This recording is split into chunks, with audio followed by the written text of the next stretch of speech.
오늘 주신 말씀 연하여 교독하겠습니다. 15절 제가 읽습니다. 그들이 조밥 먹은 후에 예수께서 시몬 베드로에게 이르시되 요한의 아들 시몬아 내가 이 사람들보다 나를 더 사랑하느냐 하시니 이르되 주님 그러하나이다. 내가 주님을 사랑하는 줄 주님께서 아시나이다. 이르시되 내 어린 양을 먹이라 하시고 또 두 번째 이르시되 요한의 아들 시몬아 내가 나를 사랑하느냐 하시니 이르되 주님 그러하나이다. 내가 주님을 사랑하는 줄 주님께서 아시나이다. 이르시되 내 양을 세 번째 이르시되 요한의 아들 시몬아 네가 나를 사랑하느냐 하시니 주께서 세 번째 내가 나를 사랑하느냐 하심으로 베드로가 근심하여 이르되 주님 모든 것을 아시오매 내가 주님을 사랑하는 줄을 주님께서 아시나이다. 예수께서 이르시되 내 양을 먹이라. 내가 진실로 진실로 내가 젊어서는 스스로 띠뛰고 원하는 곳으로 다녔거니와 늙어서는 내 팔을 벌리리니 남이 내게 띠띠우고 원하지 아니하는 곳으로 데려가리라. 이 말씀을 하심은 19절 함께 읽습니다.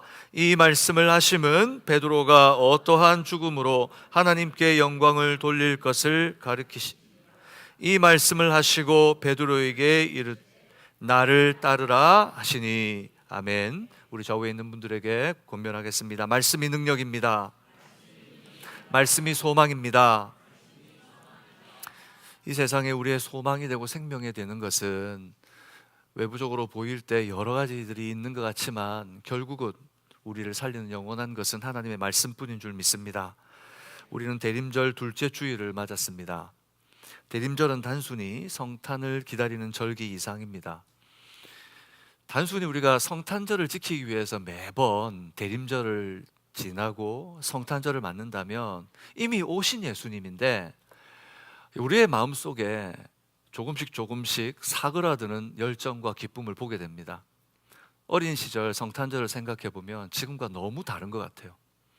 어린 시절 성탄절을 생각해 보면 너무 들떠 있었고 너무 기뻤고 너무 축제 같았던 것 같아요.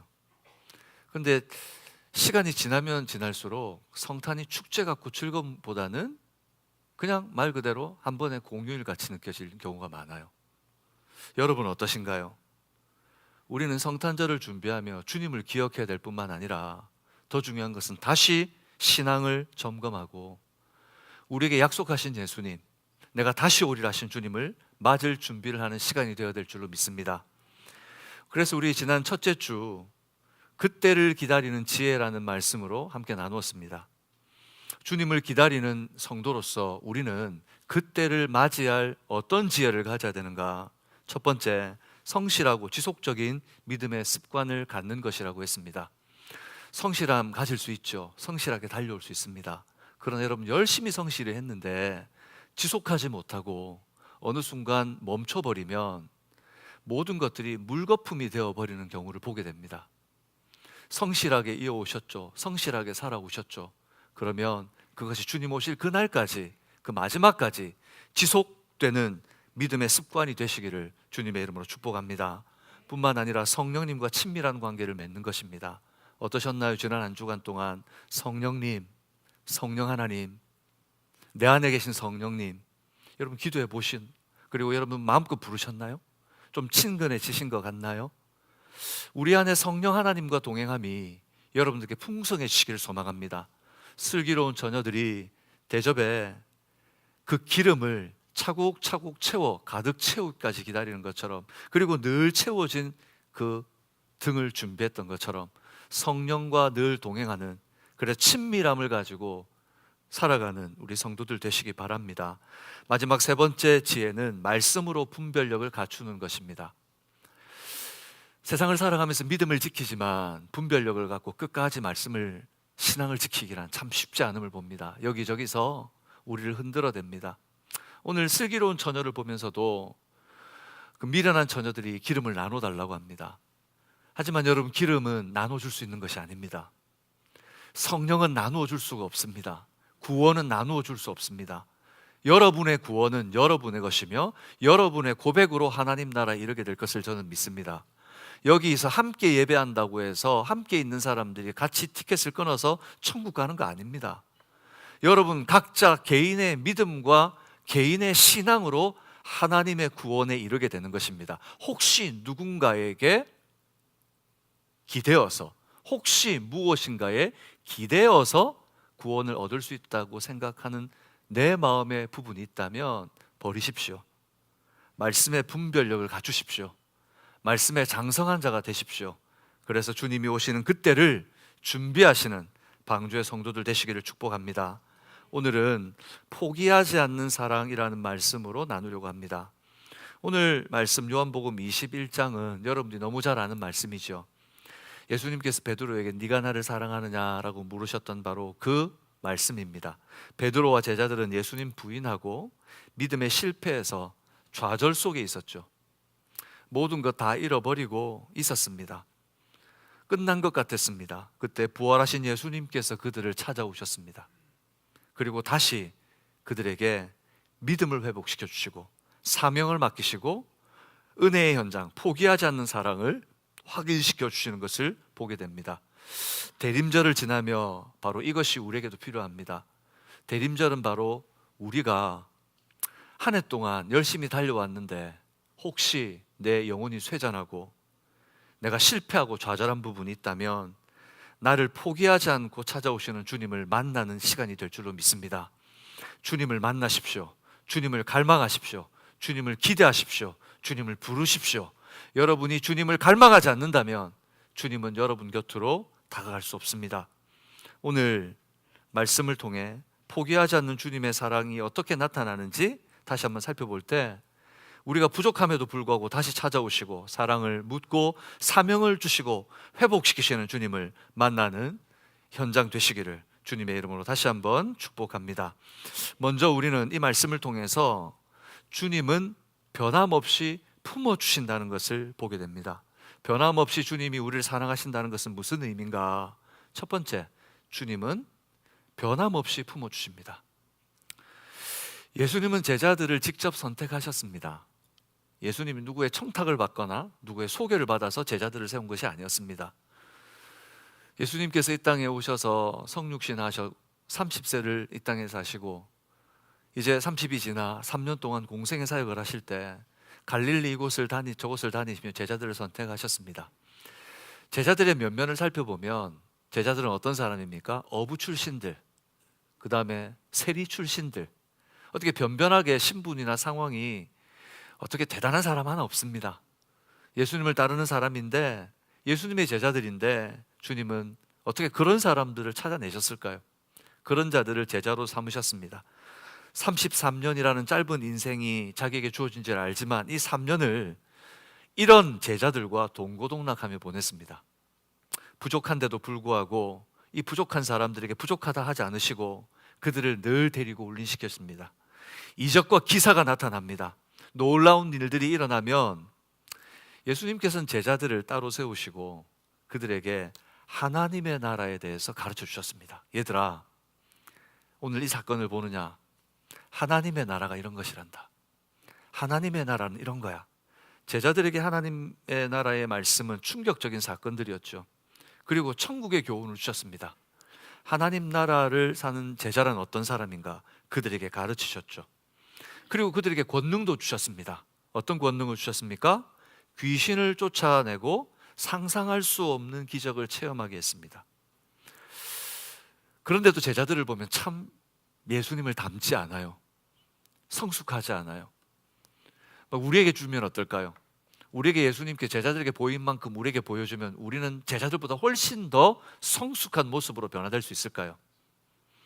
여러분, 우리는 연약하다는 것을 그래서 발견하는 거죠. 제자들을 바라보면서는 참 못났다, 참 능력도 없다 생각 들지만 막상 우리의 삶을 들여다보면 우리는 제자들처럼 많이 받지 않았나요? 우리도 많이 받았어요. 제자들처럼 주님이 우리에게 많이 주셨어요. 근데 우리는 어떤가요? 그 후로 예수님의 소문은 더 풍성해졌습니다. 예수님이 슈퍼스타가 되셨죠. 사람들이 예수님을 구름대처럼 쫓아다닙니다. 제자들은 어깨가 으쓱해졌습니다. 가진 것도 없고 뭔가 잘난 것도 없고 주님 앞에 성숙함도 없는데 주님이 높아지니 덩달아 높아지는 것 같았습니다. 그럼에도 불구하고 주님의 관심사는 언제나 주님의 1순위는 제자들이었습니다. 다 모이고 나서 흩어지고 나면 예수님은 제자들을 따로이 부르시고는 하나하나 또 가르쳐 주셨습니다. 얘들아, 이 비유의 뜻이 무엇인지 아니? 이것은 이것이란다. 예수님은 12제자를 너무 사랑하셨습니다. 요한복음 13장 1절에 보면 이렇게 기록되어 있습니다. 우리 같이 읽어볼까요? 유월절 전에 예수께서 자기가 세상을 떠나 아버지께로 돌아가실 때가 이른 줄 아시고 세상에 있는 자기 사람들을 사랑하시되 끝까지 사랑하시니라. 이제 예수님이 십자가의 죽음을 당하시고 처참하게 잊혀질 것을, 고난당하실 것을 아시고 그때가 다가온 줄 아셨습니다. 6월절이 되었습니다. 그때 예수님께서 자기 사람들을 사랑하시는데 끝까지 사랑하신다라고 표현하고 있습니다. 얼마나 사랑하셨는지를 지금 표현하는 겁니다. 사랑하는 여러분, 우리 주님은 우리를 끝까지 사랑하시는 주님이신 줄 믿습니다. 사랑하시되 어느 정도까지, 어느 한계까지, 어느 기준이 되어서가 아니라 그냥 사랑하십니다. 그냥 사랑하십니다. 그러나 주님이 잡히시던 밤으로 돌아갑시다. 제자들은 어떻게 했습니까? 주님이 그렇게 사랑하셨지만 그날 밤 제자들은 주님을 버려두고 도망갔습니다. 뿔뿔이 흩어졌습니다. 하나도 남지 않았습니다. 몇몇 제자를 제외하고는 십자가를 지시는 그 순간조차 예수님 곁에 있지 않았습니다. 십자가를 지시는 나의 주님께서, 나의 스승께서, 나의 예수님께서 십자가를 지시는 그 현장에 제자들은 없었습니다. 여인들과 단 몇채 제자들만이 지켰지요. 심지어는 예수님의 장례를 치를 때도 12제자가 없었습니다. 예수님의 장례를 12제자가 치르지 않았습니다. 그들은 마치 오늘 21장에 보니까 이전에 아무 일도 없었던 것처럼 예전의 삶으로 돌아가 있었습니다. 물고기 잡고 있었어요. 어쩔 수 없는 일이야. 지나간 일이야. 그래, 다시는 기억하고 싶지 않은 기억이야. 어쩌면 그들은 평범했던 일상으로 다시 돌아와 예전처럼 아무것도 일어나지 않았던 것처럼 다시 물고기를 잡고 있었습니다. 그러면 잊혀지고, 그러면 사라지고, 그러면 없었던 것처럼 될 것이라고 생각했던 것 같아요. 하지만 그들의 삶은 허탕이었습니다. 그렇게 일상으로 돌아와 고기를 잡고 있는데 바로 21장의 그 사건 속에 물고기 잡는 그날 밤새 잡았지만 허탕을 쳤습니다. 그때 어디선가 익숙한 외침이 들립니다. 요한복음 21장에 보면요, 예수님께서 말합니다. 얘들아, 너희에게 고기가 있느냐? 제자들이 반사적으로 누군지도 돌아보지도 않고 찾지도 않고 없나이다 라고 대답을 합니다. 얘들아, 고기가 있느냐? 의심하지 않고 없나이다 말해놓고 오늘 6절에 보니까 이렇게 얘기합니다. 우리 같이 한번 읽어볼까요? 여러분의 성경으로 읽겠습니다. 6절입니다. 이르시되 그물에 배 오른편에 던지라. 그리하면 잡으리라 하시니 이에 던졌던 물고기가 많아 그물을 들 수 없더라. 제자들이 그 소리를 듣고 그대로 그물을 던졌습니다. 그물을 끌어올리려고 했더니 그물이 들어 올려지지가 않습니다. 그 순간 한 제자가 돌아보고 주님이다, 선생님이다. 베드로는 벗고 있던 옷을 다시 주워 입고는 물속으로 뛰어들어갑니다. 물속으로 뛰어들어갔는데 왜 옷을 입어요? 입고 있던 옷도 벗고 들어가야 되는 것 아닙니까? 주님이라는 말을 듣고 베드로는 다시 옷을 주워 입고는 주님께 뛰어갑니다. 다 몰라도 베드로는 모를 수 없는 사건, 깊은 곳에 그물을 던져라. 그 음성을 주님은, 베드로는 잊을 수가 없었습니다. 반가운 마음으로 주님께 달려갑니다. 사랑하는 여러분, 주님은 늘 우리에게 이렇게 말씀하시는 하나님이신 줄 믿습니다. 사랑하는 내 아들아, 사랑하는 내 딸아, 깊은 곳으로 그물을 던져라. 주님께서 제자들에게 다가가셨을 때, 제자들이 주님께 달려갔었을 때 예수님께서는 조반을 차리고 그들을 맞이해 주셨습니다. 근데 여러분, 성경을 보면요, 밥을 먹는데 한마디도 얘기를 안 해요. 성경의 내용을 보면 조반을 먹는데 아무도 얘기할 수가 없어요. 그냥 조용히 밥만 먹고 있어요. 제자들의 마음이 어땠을까요? 여러분, 뭔가 잘못했을 때, 잘못하고 왔는데 호통을 칠 사람이 아무 말도 안 하는 거예요. 제일 무서운 게 그거 아닙니까? 제일 무서운 거. 야, 왔는데 잘못했으면 너 왜 그럼 되는데 아무 말도 안 해요. 그냥 밥만 먹습니다. 제자들의 마음이 어땠을까요? 조마조마했을 겁니다. 막 쿵쾅쿵쾅했을 겁니다. 주님이 무슨 말씀을 하실까? 내가 그때 도망갔는데. 주님께서 제자들에게 왜 나를 배반했느냐고 묻지 않으십니다. 예수님께서 제자들에게 버럭 화를 내지도 않으십니다. 주님은 그저 그들을 위해 조반을 차려주고 식사를 같이 나누십니다. 그렇게 생각하고 말씀을 돌아보면, 주님이 제자들과 어떻게 그들과 동행하고 가르치셨나를 돌아보면, 제자들이 누가 크냐는 싸움이 일어났을 때, 서로 다투고 서로 멱살을 잡고 내가 크다고 그렇게 말했을 때, 주님께서는 그들을 불호령 같은 말 야단치지 않으셨습니다. 실수하고 깨닫지 못하고 늘 주님이 말해도 이해를 못하고 말귀를 못 알아들을 때 주님께서는 그들에게 호통을 치지 않으셨습니다. 그저 주님은 따스하게 품어주셨습니다. 그리고 그때처럼 지금도 예수님은 오늘 실패하고 주님을 배반하고 저주했던 바로 그 제자들에게, 나의 제자들에게 그냥 오셔서 조반을 차려주고 그냥 밥 한 끼를 나누고 계십니다. 요한복음 21장 12절입니다. 같이 읽겠습니다. 예수께서 이르시되 와서 조반을 먹으라 하시니 제자들이 주님이신 줄 아는 고로 당신이 누구냐 감히 묻는 자가 없더라. 밥을 먹으며 제자들은 어떤 마음이 들었을까요? 제자들의 표정은 어땠을까요? 오히려 잘못을 꾸짖는 대신 바다와 마주하고 밤을 지샌 제자들이 불쌍해서 그들의 피곤한 인생을 긍휼히 보시고 아침을 준비해 주신 예수님, 제자들이 어느 날 주님께서 오셔서 제자들의 발을 씻기시며 허리에 수건을 두르시고 그들에게 하나님의 나라를 가르쳐 주려고 할 때 베드로가 이야기하죠. 안 됩니다. 저는 그렇게 감당하지 못겠어. 그러면 나와 아무 상관이 없느니라. 그때 베드로가 그러면 저는 머리부터 발끝까지 다 씻겨 주십시오. 아니다. 이미 씻김을 받은 자는 발만 씻으면 된다 하시며 그들을 섬겨주셨던 예수님. 제자들은 오늘 식사를 준비하고 그들의 조반을 차려주며 그들의 한 끼씩 대접하는 그 주님을 통해 그날처럼 친근히 그들을 맞이하는 주님을 발견했을 겁니다. 그 어떤 야단보다, 그 어떤 호통보다, 그 어떤 찔림 있는 말씀보다 그들에게 오늘 주님이 보여주시는 이 친근한 주님의 사랑은 그들에게 더 큰 울림이 되었을 겁니다. 사실 예수님은 앞서 그들이 할 일을 다 알고 계셨습니다. 심지어는 제자들이 이렇게 다 버리고 이곳으로 올 것도 알고 계셨습니다. 마가복음 14장 27절에서 28절까지 말씀입니다. 우리 같이 읽어볼까요?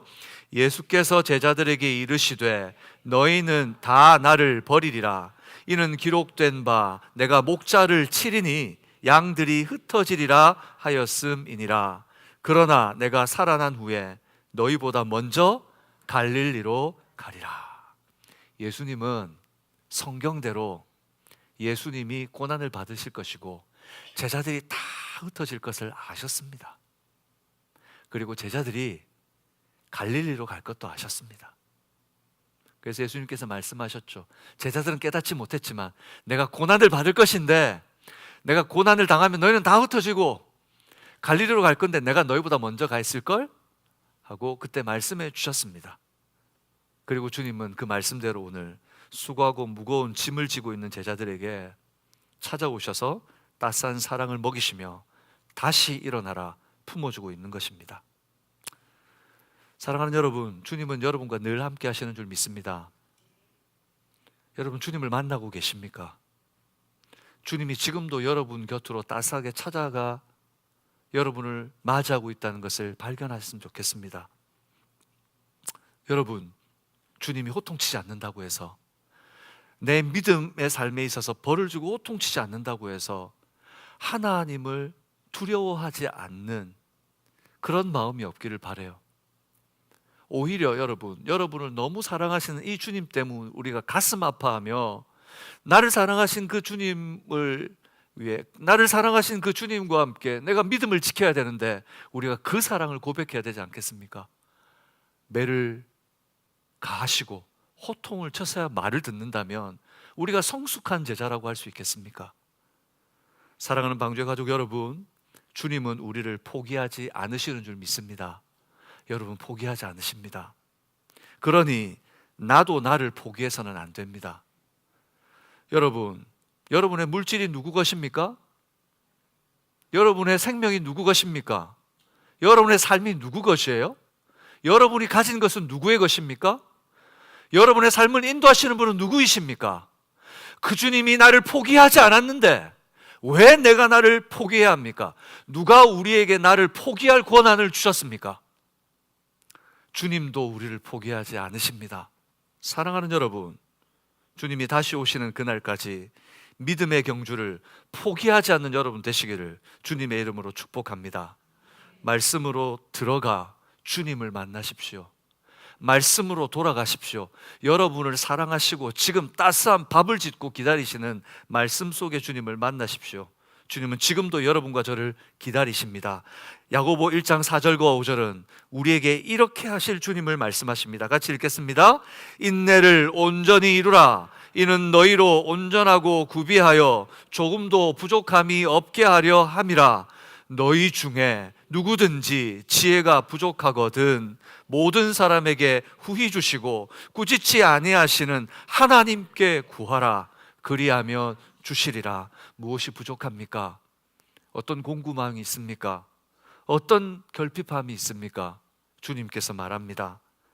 부족하거든 후히 주시고 꾸짖지 아니하시는 하나님께 구하라. 그 주님을 만나시는 여러분 되시기를, 그 주님을 찾아 뵙는 사랑하는 주의 제자들 되시기를 주님의 이름으로 축복합니다. 품어주시는 마음으로 주님께서는 이제 주님의 사랑을 회복시켜 주십니다. 제자들에게 아침 식사가 끝날 때쯤에 예수님은 그의 수제자 베드로를 부르십니다. 요한복음 21장 15절 말씀인데 우리 같이 한번 읽어볼까요? 시작. 그들이 조밥 먹은 후에 예수께서 시몬 베드로에게 이르시되, 어떻게 부릅니까? 요한의 아들 시몬아 라고 부릅니다. 베드로야 라고 부르지 않습니다. 베드로야, 베드로야 늘 부르시던 그 음성, 베드로라 부르지 않으시고 요한의 아들 시몬아 라고 부르십니다. 요한의 아들 시몬아. 원래 베드로의 이름이 시몬이에요. 원래 시몬이에요. 예수님을 만나기 전 물고기 잡던 어부로 살았던 바로 그 예전의 이름 시몬. 예수님의 제자로 부름받기 이전의 베드로의 모습을 예수님은 이렇게 그의 이름을 부르면서 한 번씩 겸손히, 베드로야 나 너 다 안다. 내가 너 옛날 모습 다 알아. 내가 불러서 네가 나의 제자가 되었지. 그리고 네가 지금 나의 제자란다 라는 것을 친근하게 표현하실 때 예수님이 이렇게 부르셨어요. 마태복음 16장에 예수님께서 제자들에게 물으시죠. 사람들이 나를 누구라 하느냐? 그리고 다시 묻습니다. 너희는 나를 누구라 하느냐? 그때 베드로가 뭐라 그럽니까? 주는 그리스도시요 살아계신 하나님의 아들입니다 라고 했을 때 예수님께서 이렇게 부르십니다. 바요나 시몬아, 바요나 시몬아. 오늘 예수님께 부르시는 바로 이 바요나 시몬은 내가 너를 다 안단다 라고 말씀하시는 주님의 애정 어린 표현이셨습니다. 친밀한 관계의 표현으로 지금 베드로를 부르십니다. 너를 누구보다 잘 아는 나란다 시몬아 라고 얘기하시는 것이요. 그 친밀한 음성으로 지금 예수님께서는 베드로에게 물으십니다. 그 후에 보니까 내가 이 사람들보다 나를 더 사랑하느냐? 그랬더니 베드로가 뭐라고 대답합니까? 주님, 그러하나이다. 내가 주님을 사랑하는 줄 주님께서 아십니다. 요한복음 21장 16절에 보니 또 묻습니다. 뭐라고 물으십니까? 베드로가 뭐라고 대답합니까? 주님 그러하나이다. 내가 주님을 사랑한 줄 주님께서 아시나이다. 여러분, 오늘 이 본문만 보면 베드로가 어떤 음성으로, 어떤 표현으로 어떻게 대답했는지 모릅니다. 그냥 글로 적혀 있기 때문이죠. 근데 어떻게 대답했을까요? 베드로의 음성이 어떻게 됐을까요? 제가 한 번씩 여러분에게 물을 때가 있죠. 여러분, 구원을 확신하십니까? 아멘. 두 번째 다시 진짜 확신하는 거 맞아요? 그러면 어떻게 합니까? 반으로 줄어듭니다. 이게 무슨 말입니까? 그냥 보지 않아도 알 것 같아요. 베드로에게 주님께서 물으세요. 너 나 사랑하니? 예, 주님 저 사랑해요. 베드로 정말 너 나 사랑하니? 주님 그러합니다. 제가 주님 사랑합니다. 베드로의 음성이 어떻게 됐을까요? 세 번째 베드로의 대답을 가기 전에 우리는 알게 돼요. 베드로는 처음 용기를 내어 대답했지만 그 사랑하냐는 음성을 들을 때 그의 마음속에 뭔가 모르게 지금 그가 해왔던 일들로 인하여 뭔가 무거워졌을 겁니다. 그리고 오늘 이 두 물음을 보면 예수님께서 질문했을 때 베드로의 거침없이 대답이 나와 있는데 첫 번째와 두 번째 질문이 조금 다르다는 것을 우리는 발견해요. 첫 번째 사랑하느냐 했을 때 대답한 것과 두 번째 사랑하느냐 했을 때 대답한 것이 조금 다릅니다. 그리고 주님께서 물으시는 물음도 조금 다릅니다. 주님께서 어떻게 물으셨냐면 이렇게 물으셨어요. 첫 번째 보니까 네가 이 사람들보다 나를 더 사랑하느냐. 두 번째 물음은 어떻게 물으셨죠? 네가 나를 사랑하느냐. 보세요 여러분, 이 물음이 두 개가 달라요. 네가 이 사람들보다 나를 더 사랑하느냐 첫 번째는 물으셨고, 두 번째는 너 나 사랑하니? 라고 물었습니다. 그런데 이 물음이, 여러분 제가 이 말씀을 이렇게 묵상하면서 마태복음 16장과 너무 닮아 있다. 예수님께 제자들에게 자기가 그리스도이신 것을 나타내기 위해서 물었을 때가 있어요. 그때 질문을 보면 이렇게 물었습니다. 한번 보실까요? 첫 번째 이렇게 물었어요. 첫 번째 뭐라고 물었죠? 사람들이 나를 누구라 하느냐. 두 번째는요, 너희는 나를 누구라 하느냐. 두 가지 질문을 하셨어요. 지금 예수님께서 베드로에게 하시는 질문 보십시오. 네가 아닌, 네가 비교했을 때 또 비교해봐서 그 사람들 중에 너는 어느 정도의 사랑이 있느냐. 그리고 두 번째 묻습니다. 진짜 네가 나를 사랑하는 거 맞니? 라고 물으십니다.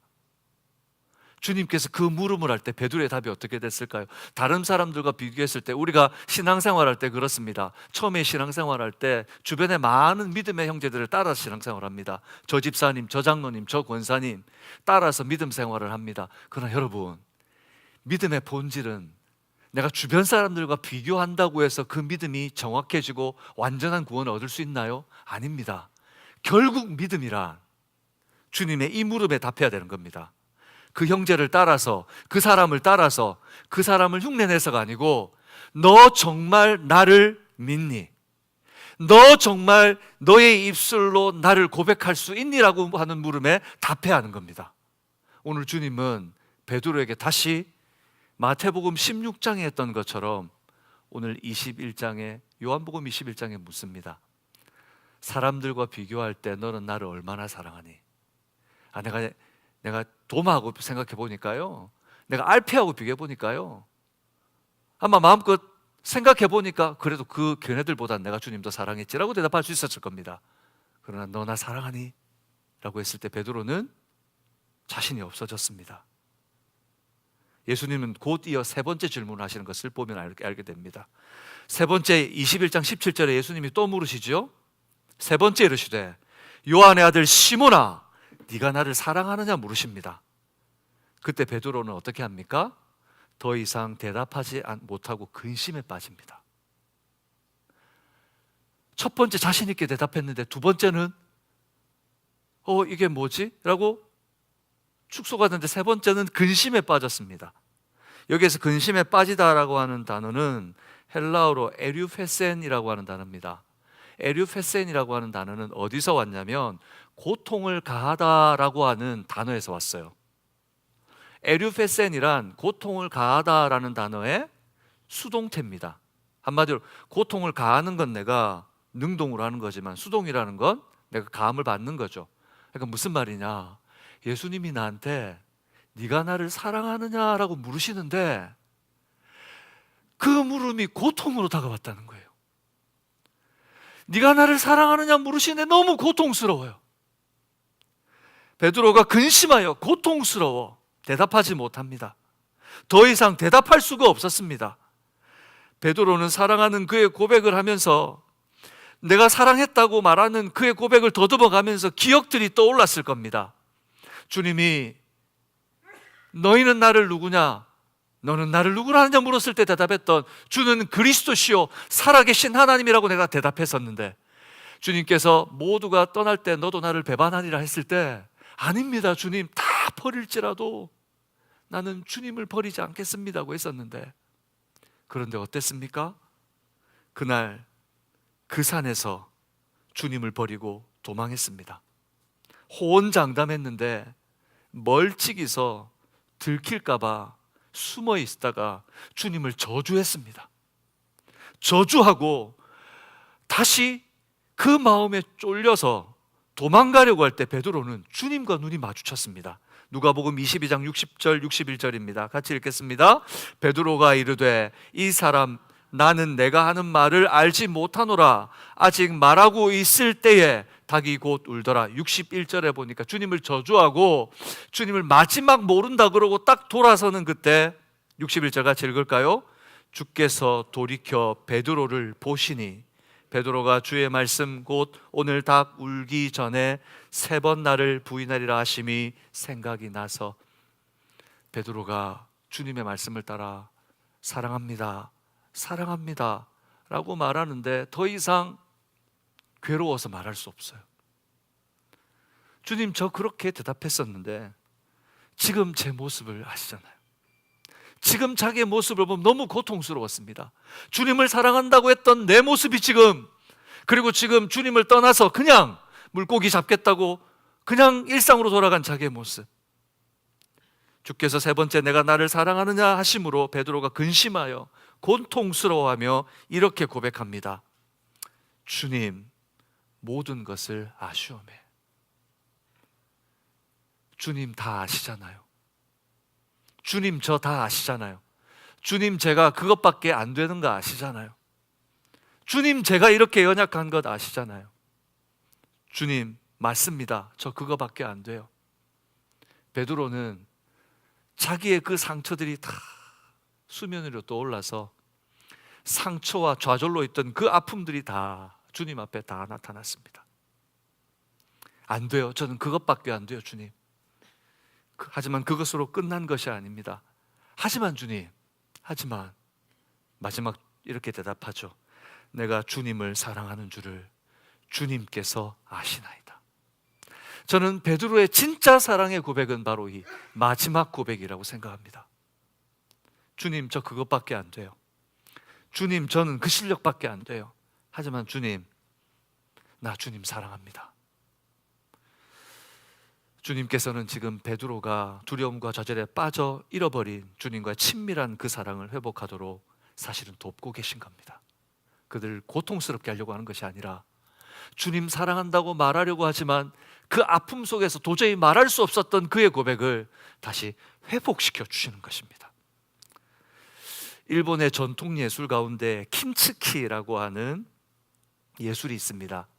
킨츠키는 뭐냐면 깨어진 자기, 여러분 정말 값비싼 자기인데 깨어지면 가치가 없잖아요. 그럼 버려야 됩니다. 아무리 장인의 기술로 다시 떼우고 땜질을 한다고 해도 이미 깨어졌으면, 금이 갔으면 가치가 없는 거죠. 근데 이 킨츠키라고 하는 예술은 어떤 거냐면 그 깨어진 부분을 금으로 도금을 하는 거래요. 깨어진 그 부분을 금으로 도금하는데 금으로 도금한 이후에 그 깨어진 가치 없을 것 같은 그 자기가 비교할 수 없는 가격으로 팔린답니다. 그 가치가 상상을 초월한대요. 오늘 베드로의 모습은 그래요. 깨어진 그릇 같았습니다.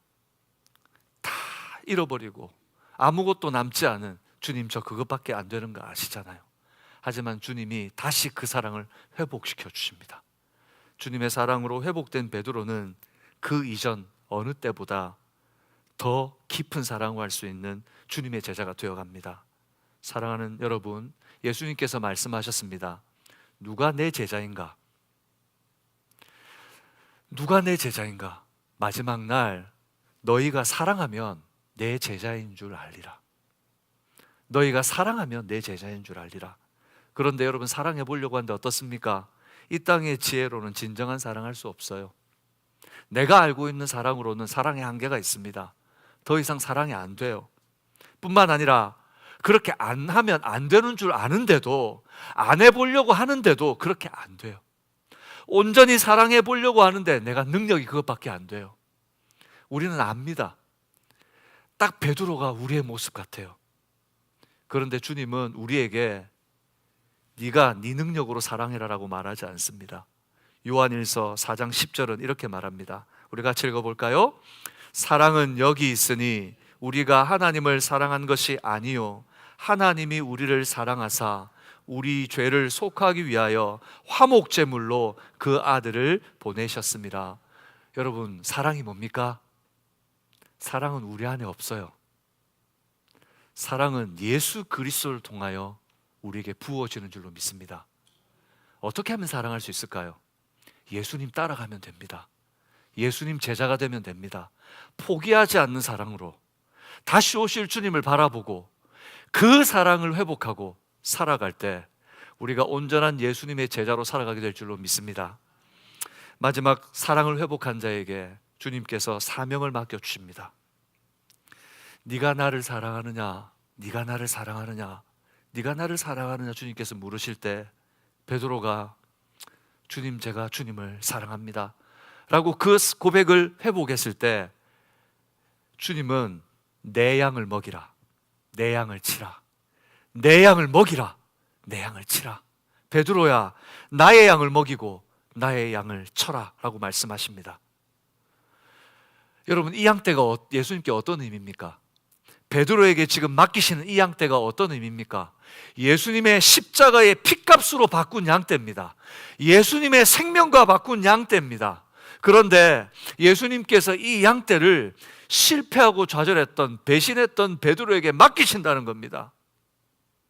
사랑을 고백한 제자에게 맡기신다는 겁니다. 여러분, 내가 어떤 상태에 있습니까? 나는 믿음이 어느 정도입니까? 혹시 그런 것들이 걱정되고 염려가 되십니까? 아닙니다. 주님은 여러분에게 하나님 나라를 맡기신 줄 믿습니다. 우리에게 맡기셨습니다. 예수님께서는 이제 아버지 집으로 가야 되는 것을 아셨습니다. 이제 승천하실 거예요. 예수님이 지금 제자들 앞에 나타나신 것은 부활하신 모습으로 오셨어요. 예수님께서 신약 성경에 12번 부활하신 모습으로 나타납니다. 이제 예수님은 승천하여 하나님 보좌 우편으로 가셔야 됩니다. 그래서 예수님께서는 제자들을 부르셨을 그때부터 아셨습니다.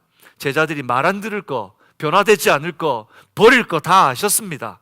예수님께서는 아시지만 그들과 동락하며 주님이 하나님 나라가 이제 그 다음을 이어갈 제자들을 끝까지 그 3년 동안 훈련시킨 거죠. 주님은 우리의 연약함도 압니다, 여러분. 주님은 여러분이 연약한 것 알아요. 모르는 것 아닙니다. 여러분 말 안 해도 우리 주님은 여러분의 삶을 생명책에 다 펼쳐놓으시고 보시고 계십니다. 여러분 마음이 결단하지 못하고 주님 앞에 나서지 못하는 것도 아십니다. 누구보다도 주님은 우리를 우리보다 더 잘 아시는 분이십니다. 그런데 여러분 그거 아십니까? 우리 주님의 마음은 우리가 실패하고 좌절하고 넘어지는 거에 관심이 없습니다. 왜요? 고쳐서라도 쓰시면 되니까요. 고쳐 쓰실 수 있는 분이시니까요. 그 주님께서 누구보다도 잘 아시는 주님께서 오늘 이 사건을 통해 우리에게 말씀하시는 겁니다. 내가 너를 고쳐서라도 쓰고 싶다. 내가 너를 고쳐서라도 쓸 것이다. 사랑하는 여러분, 오늘 어떤 마음으로 어떤 생각으로 주님께 나오셨습니까? 오늘 주님은 여러분을 고쳐쓰기를 원하십니다. 그 주님을 만나시기를 주님의 이름으로 축복합니다. 오늘 사건을 통해서 말씀하시는 것은 무엇입니까? 이제 내가 너에게 사명을 맡긴다. 내가 오는 그날까지 생명을 다해 나의 양떼를 책임져다오. 그것이 무엇인지 오늘 21장 18절 19절에 보니 이렇게 기록하고 있죠. 같이 읽어보겠습니다. 우리 하나하나씩 마음을 다 같이 읽어봅시다. 내가 진실로 진실로 내게 이르노니 내가 젊어서는 스스로 띠뛰고 원하는 곳으로 다녔거니와 늙어서는 내 팔을 벌리리니 남이 내게서 띠띠우고 원하지 아니하는 곳으로 데려가리라. 19절, 이 말씀을 하심은 베드로가 어떠한 죽음으로 하나님께 영광을 돌릴 것을 가리키심이러라. 이 말씀을 하시고 베드로에게 이르시되 나를 따르라 하시니, 여러분, 주님께서 얘기합니다. 이제 내가 너를 데리고 갈 것이다. 이제 너는 나를 따르라. 사도행전을 묵상하다 보면 우리는 늘 한 사람을 염두에 두고 있습니다. 바울입니다. 바울로 넘쳐납니다. 그런데 우리가 간과하는 게 있습니다. 바울은 위대한 이방인의 선교사, 이방인의 사도라면 유대인을 위해 생명의 복음을 전한 사명자는 베드로였습니다. 베드로는 그의 일평생을 주님께 맡깁니다. 코바디스라고 하는 영화가 있습니다. 코바디스의 마지막 장면이 뭐냐면 예루살렘 그 고통의 장소를 피해서 베드로가 반대편으로 가고 있는데 주님이 성령을 통해 찾아오십니다. 너 어디로 가니? 너 어디로 가고 있니? 그때 묻습니다. 베드로가 코바디스 도미네, 주님은 어디로 가십니까? 네가 버리고 도망가는 그 도시로 간다. 베드로는 다시 발길을 돌려 경기장으로 들어갑니다. 경기장 한복판에 서서 베드로가 외치는 장면이 나와요. 십자가와 부활을 모든 사람 앞에 전합니다. 하지만 베드로는 옥에 갇히죠. 그리고 마지막 장면, 수많은 그리스도인들이 그 경기장에 순교를 위해 나가면서 찬송을 부르며 나갑니다. 사랑하는 여러분, 베드로도 믿음의 선배들도 마지막까지 순교의 사명을 다했습니다. 성령께서는 베드로에게 베드로 전설을 보면 얼마나 이 베드로가 그 바로 죽음 직전까지 주님의 말씀을 얼마나 붙들고 몸부림쳤는지를 잘 보여줍니다. 베드로전서 5장 2절에서 4절입니다. 우리 같이 읽겠습니다. 너희 중에 있는 하나님의 양무리를 치되 억지로 하지 말고 하나님의 뜻을 따라 자원함으로 하며 더러운 이득을 위하여 하지 말고 기꺼이 하며 맡은 자에게 주장하는 자세를 하지 말고 양무리의 본이 되라. 4절 읽겠습니다. 그리하면 목자장이 나타나실 때에 시들지 아니하는 영광의 관을 얻으리라. 베드로가 지금까지 뭘 위해 달려왔겠어요? 오늘 이 말씀이 뭐라 그러면 양무리를 쳐라, 양무리의 본이 되라. 목자장이 나타나실 때에 이 머릿속에 뭐밖에 없는 겁니까? 주님이 마지막 사랑한다고 고백했을 때 내 양을 먹이라, 내 양을 치라. 베드로는 그 인생을 다해 하나님의 주신 그 명령 사명을 다해 살아왔습니다. 그리고 목자장이신 예수님이 오실 바로 그때를 바라보며 살았어요. 예수님은 이제 자기가 가졌던 사명을 교회에게 맡깁니다.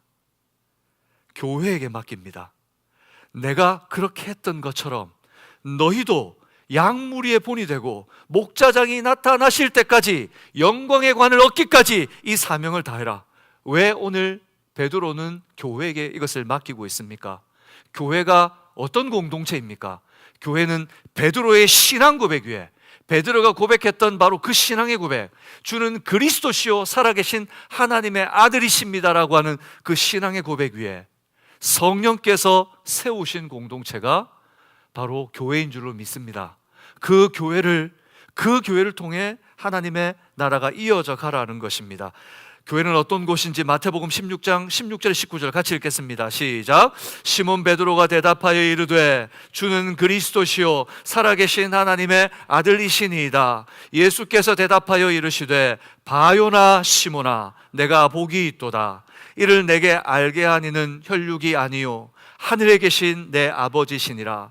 또 내가 내게 이르노니 너는 베드로라. 내가 이 반석 위에 내 교회를 세우리니 음부의 권세가 이기지 못하리라.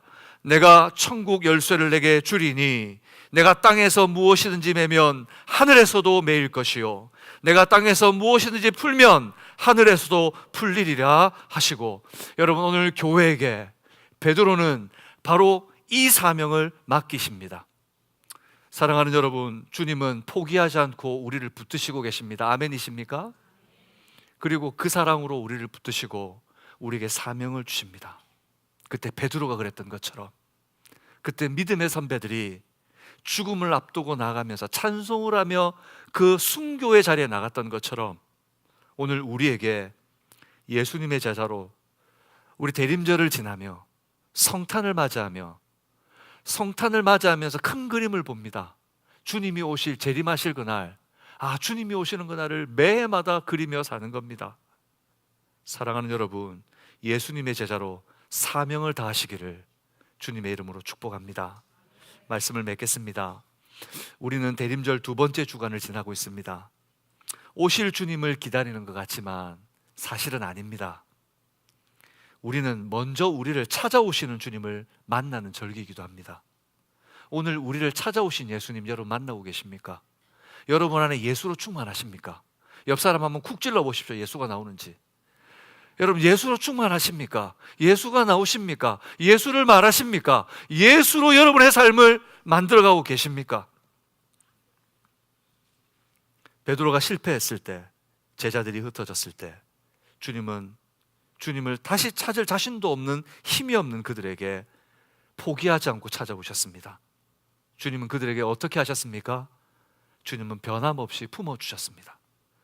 멀어져 있는, 떨어져 있는 좌절한 그들을 주님은 먼저 찾아오셔서 그들에게 밥을 차려주시며 그냥 따뜻하게 안아주셨습니다. 오늘도 주님은 포기하지 않는 사랑으로 여러분을 찾아가시는 주님이신 줄 믿습니다. 두 번째, 주님은 사랑을 회복시켜 주십니다. 실패와 상처는 우리를 일어나지 못하게 합니다. 실패와 상처는 넉다운되게 만들죠. 그리고 바깥으로 내기도 싫어합니다. 우리는 그것을 트라우마라고 부르죠. 그러나 오늘 예수님께서는 찾아오셔서 그 실패와 상처에 숨겨진 것들을 다 치료하시고 새롭게 하여 주십니다. 주님은 지금도 포기하지 않고 여러분의 상처를 치료하시고 사랑을 회복시키기 위해 지금도 말씀으로 함께 하시는 줄로 믿습니다. 그러니 세 번째, 주님은 바로 그 사랑을 회복한 자에게 사명을 맡기시는 겁니다. 여러분, 대림절 둘째 주, 주님을 포기하지 않는 사랑 앞에서 우리가 다시 회개합시다. 주님의 사랑을 회복합시다. 주님이 맡기신 사명을 다하기로 다시 한번 결단합시다. 그리고 이렇게 고백합시다. 주님, 저를 다시 그 자리로 초청하여 주옵소서. 주님, 다시 저를 그 자리로 불러 주십시오. 이 고백이 여러분의 고백이 되시기를 주님의 이름으로 축복합니다.